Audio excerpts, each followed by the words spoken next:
5 মাস বয়সী নিহান নিউমোনিয়ায় আক্রান্ত শিশুটিকে গত সোমবার বগুড়া শহীদ জিয়াউর রহমান মেডিকেল কলেজ হাসপাতালে ভর্তি করা হয়।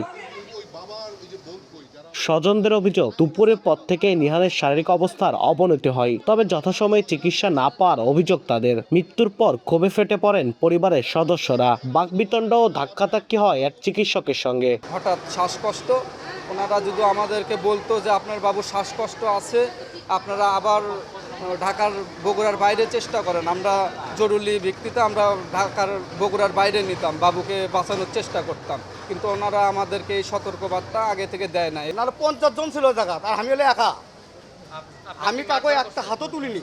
পরে ইন্টার্ন চিকিৎসক ও হাসপাতালের কর্মীরা নিহানের মা, ফুপু, চাচাসহ কয়েকজনকে আটকে রাখে বলে অভিযোগ স্বজনদের। প্রায় 5 ঘন্টা পর মুচলেকা দিয়ে মরদেহ নিয়ে বাড়ি ফিরেন তারা। হয়তো ধাক্কা দিছিল, বলছে যে আমরা ধাক্কা দিছিলাম, ইন্টারনি ডাক্তারকে মনে হয় ধাক্কা দিছিল, এটাই, আর কিছু জানি না। কোনো পক্ষেরই হামলা আমরা সমর্থন করি না এবং সেটা আইনানুগ না, ঠিক আছে, এটা আপনাকে বুঝতে হবে। তারপর একটা সেন্টিমেন্টাল ইস্যু ক্রিয়েট হয়েছে, ডাক্তাররা একটু ট্রমাটাইজড।